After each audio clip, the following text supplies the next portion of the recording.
யார் மச்சி? Hello hello everyone. என்னோட நேம் பி ஜீவானந்தன். நான் BSc mathematics 2019-2022 batch. Ramakrishna Mission Vivekananda College முடித்தேன். அதுக்கப்புறம் எம்எஸ்சி வந்து Ramanujan Institute for Advanced Study in mathematics, University of Madras. So அங்கே முடித்தேன். ஸோ 2024 தான் முடித்தேன். நான் மொத்தமாக சிஎஸ்சிஆர் ஜேஆர்எஃப் கிளியர் பண்ணிட்டேன். அண்ட் இன்டர்வியூ முடிச்சோம் ஐசர் திருப்பதி இப்போ பிஹெச்டி ஷார்ட் ஆகி.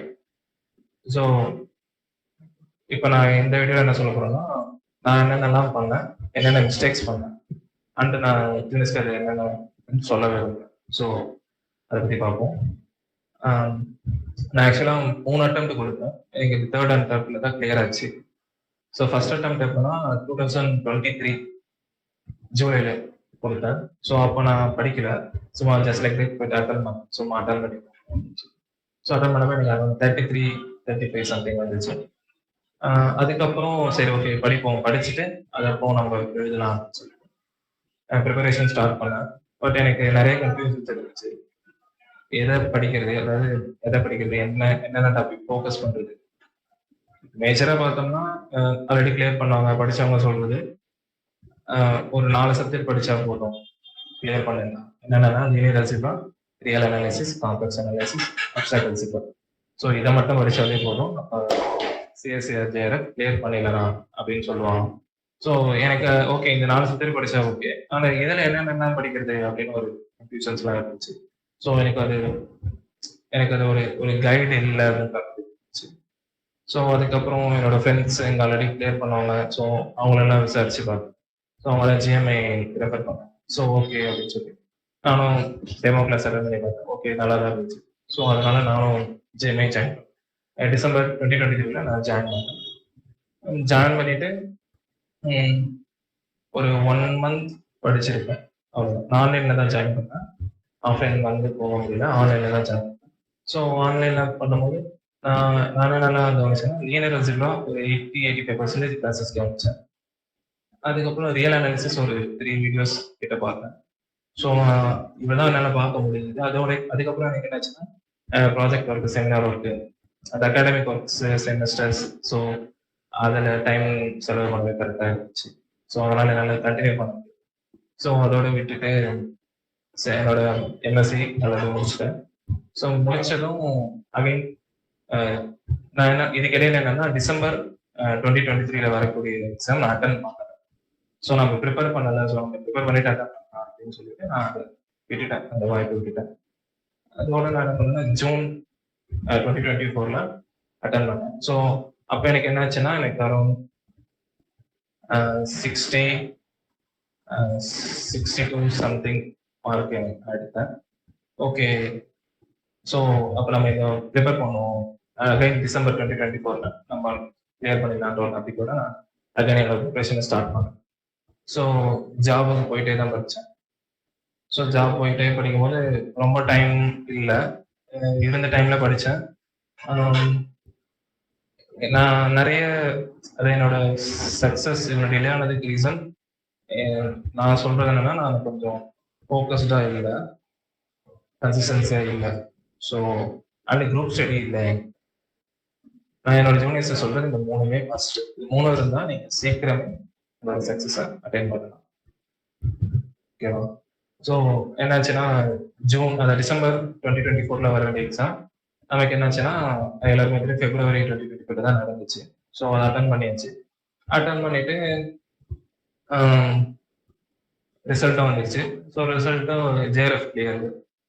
ஸோ ஜேஆர்எஃப் கிளியர் ஆனதும் அகைன் ஹையர் இன்ஸ்டியூட்ஸ்லாம் அப்ளை பண்ணேன். Like IIT Kanpur, IIT Roorkee, IISER Thiruvananthapuram, IISER Tirupati, NIT Calicut, இதெல்லாம் அப்ளை பண்ணேன்.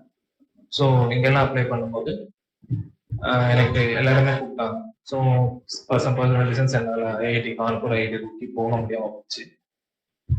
அண்ட் என்னோட ஃபர்ஸ்ட் இன்டர்வியூ ஐசர் திருவனந்தபுரம் தான் கொடுத்தேன். ஸோ அது கொஞ்சம் ஸ்ட்ரகிள் ஆகிட்டேன், ஒழுங்காக பண்ணல. அதுக்கப்புறம் என்ஐடி கேலிக்கட் கொடுத்தேன், அது ஐசர் திருப்பதி. ஸோ அது 2 இடமும் கொஞ்சம் நல்லா தான் பண்ணேன். ஸோ இப்போ நான் என்ஐடி கேலிக்கட் அண்ட் ஐசர் திருப்பதியில் பிஹெச்டிக்கு ஷார்ட் லிஸ்ட் ஆகிட்டேன். அண்ட் நான் இப்போ ஐசர் திருப்பதியில பிஹெச்டி ஜாயின் பண்ணேன் இருக்கேன். ஸோ இதில் என்ன ஆச்சுன்னா என்னென்னலாம் ஸ்டடி பண்ணாங்க. ஃபர்ஸ்ட்டு எனக்கு குரூப் ஸ்டடி கிடையாது, டிஸ்கஷன் கிடையாது குரூப்பாக. ஸோ இண்டிவிஜுவலாக படிக்கிற மாதிரி ஆயிடுச்சு. அண்ட் இண்டிவிஜுவலாகவும் நான் இது வரைக்கும் அந்த 3 அட்டம்ப்ட்டுமே நான் கன்சிஸ்டன்சியாக உட்காந்து படிக்கிறதுன்னு பார்த்தீங்கன்னா ஒரு லாஸ்ட் ஒரு 20 days எக்ஸாம் பிஃபோர். ஸோ அப்போ தான் அந்த மாதிரி படிப்பேன். மற்ற நாளில் கன்சிஸ்டன்சி இருக்காது. ப்ரிப்பரேஷன் அப்பப்போ இருந்தாலும் கன்சிஸ்டன்சி இருக்காது. ஸோ அதனால தான் உங்களுக்கு டிலே ஆகும். அது ஒரு முக்கியமான காரணம். நீங்கள் ப்ரிப்பேர் பண்ணுறது கன்சிஸ்டன்சியாக ஃபோக்கஸ்டாக எப்பவுமே ப்ரிப்பேர் பண்ணும். ஸோ அப்படி பண்ணீங்கன்னா நீங்கள் சீக்கிரமாக நீங்கள் அட்டைன் பண்ணலாம். என்னை பொறுத்த வரைக்கும் ஒரு 6 months போதும் நீங்கள் ஜேஆர்எஃப் கிளியர் பண்ணுறது. உங்களுக்கு ஆல்ரெடி கொஞ்சம் ஸ்ட்ராங் ஃபவுண்டேஷன் இருந்துச்சுன்னா பேசிக்ஸு, ஸோ உங்களுக்கு இன்னும் ஈஸி. அண்ட் சப்ஜெக்ட் படிக்கும் போது எப்படி படிக்கணும்னா ஃபஸ்ட்டு ஒரு பேசிக்ஸை ஃபஸ்ட்டு கொஞ்சம் அப்படியே பொறுமையாக அண்டர்ஸ்டாண்ட் பண்ணணும். ஸோ அதை வச்சு சப்ஜெக்ட் எப்படி டெவலப் ஆகுதுன்னு அந்த ஃப்ளோவில் படிக்கணும். அண்ட் ஒரு கான்செப்ட் படிக்கிறீங்கன்னா அது ரிலேட்டடான ப்ராப்ளம்ஸ், அந்த அந்த நீங்கள் படித்த கான்செப்டை அந்த ப்ராப்ளம்ஸில் எப்படி அப்ளை பண்ணுறீங்க, கொஸ்டின்ஸ் எப்படி எப்படிலாம் கேட்டிருக்காங்க, இந்த கான்செப்ட் யூஸ் பண்ணி அவங்க கொஸ்டின்ஸ் எப்படி கேட்குறாங்க. ஸோ இதெல்லாம் நம்ம என்ன பண்ணணும், கொஸ்டின் சால்வ் பண்ணுறது மூலமா நம்ம கற்றுக்கு. ஸோ அண்டர்ஸ்டாண்டிங் ஃபர்ஸ்ட்டு, அதுக்கப்புறம் அதை கரெக்டாக அப்ளை பண்ணணும். ஸோ அதுக்காக நீங்கள் ப்ராப்ளம்ஸ் நிறைய எடுத்து நீங்கள் என்ன பண்ணணும், சால்வ் பண்ணணும். ஓகேவா? ஸோ இப்படி பண்ணீங்கன்னா நீங்கள் சப்ஜெக்ட்ஸை சீக்கிரம் கவர் பண்ணலாம்.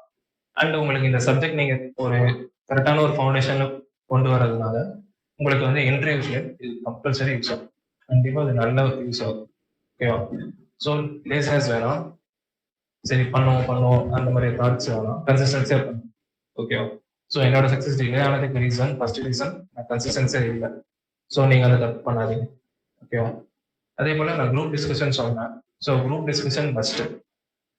நீங்கள் இப்போ எங்கள் ஜிஎம்ஏலே வந்தீங்கன்னா கூட இங்கே ஒரு 50 to 60 மெம்பர்ஸ் இங்கே டெய்லி உட்காந்து படிச்சுட்டு இருக்காங்க. ஓகேவா? ஸோ உங்களுக்கு அவங்ககிட்டயும் ஒரு குரூப் டிஸ்கஷன் பண்ண நல்ல வாய்ப்பு இருக்கு. அப்படி இல்லை உங்களால் எதுவும் பண்ண முடியல, உங்கள் காலேஜில் உங்கள் கிளாஸில் உங்கள் ஐடியாவோட இந்த மாதிரி நான் நெக்ஸ்ட் பிஹெச்டி பண்ண போகிறேன், ஐஎன்எஸ்டியில் பிஹெச்டி பண்ண போகிறேன், ஸோ நான் ஜேஆர்எஃப் கிளியர் பண்ண போகிறேன். ஸோ அந்த மாதிரி இருக்காங்கல்ல, ஜேஆர்எஃப் மட்டும் இல்லை, நீங்கள் என்பிஹெச்எம், ஐஎஸ்ஐ, சிஎம்ஐ எல்லா எக்ஸாம் வேணாலும் சரி. ஸோ எல்லாத்துக்கும் பேசிக்ஸ் உள்ளது. பேசிக்ஸை ஃபஸ்ட்டு நீங்கள் ஒழுங்காக பண்ணணும். கன்சிஸ்டன்சி வேணும், ஃபோக்கஸ் வேணும், group discussion must. So problems approach பண்ணுறதுக்கு குரூப் டிஸ்கஷன் பெரிய அளவில் உதவி செய்யும். ஏன்னா நீங்கள் ஒரு பாயிண்ட் ஆஃப் வியூவில் பார்ப்பீங்க ஒரு ப்ராப்ளம், உங்கள் ஃப்ரெண்டு வேற ஒரு பாயிண்ட் ஆஃப் வியூவில் பார்ப்பாங்க. ஸோ அவங்க சொல்கிற அந்த ஐடியா உங்களுக்கு கண்டிப்பாக யூஸ் ஆகும். சரிங்களா? So group discussion must. நீங்கள் எங்கேயும் சேர முடியல, எதுவும் பண்ண முடியலனாலும் நீங்கள் படிக்கிற இடத்துல உங்களோட ஃப்ரெண்ட்ஸ் சர்க்கிளில் நீங்கள் படிக்கணும்னு இருக்கக்கூடிய ஃப்ரெண்ட்ஸ் சர்க்கிளில் ஒன்று சேருங்க, குரூப்பாக ஃபார்ம் பண்ண. ஸோ உங்களுக்குள்ள டிஸ்கஷன் பண்ணுங்க. So group discussion must.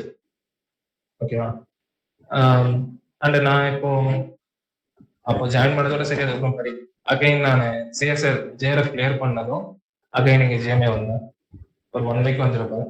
So ஒரு 2 மார்க் இன்ட்ரிவ் வச்சாரு சார். ஸோ அது எனக்கு நல்லா யூஸ் ஆச்சு. அதுக்கப்புறம் நான் எங்கள் ஃப்ரெண்ட்ஸ் கூட டிஸ்கஸ் பண்ணதெல்லாம் சேர்த்து எனக்கு இன்டர்வியூல போகிறதெல்லாம் யூஸ் ஆச்சு.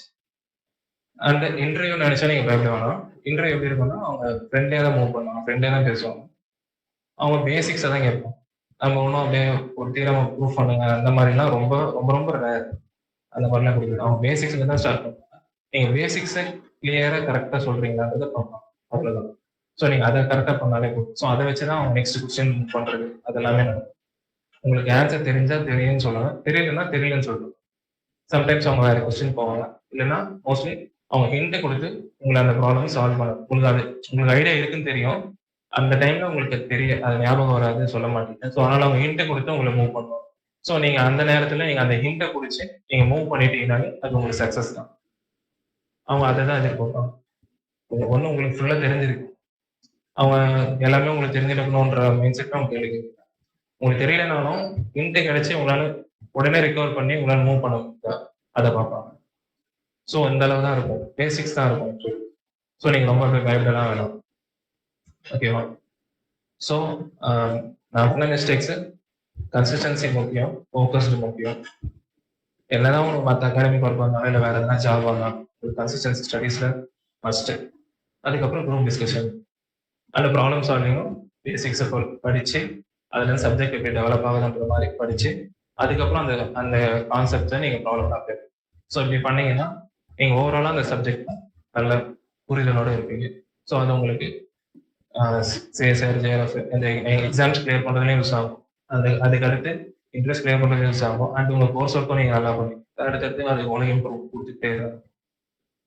ஸோ நான் என்னோட ஜூனியர்ஸ் சொல்றது இதுதான்.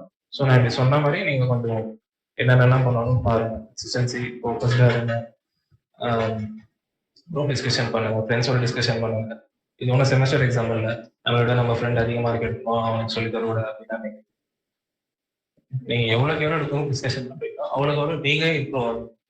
So group discussion must. ஓகேவா? ஸோ இதான் நான் சொல்லணும்னு நினைச்சேன். வேற எதனா சொல்ல விட்டதுன்னு தெரியல. Okay. I wish you all the best for my juniors and thank for me this opportunity. Thank you.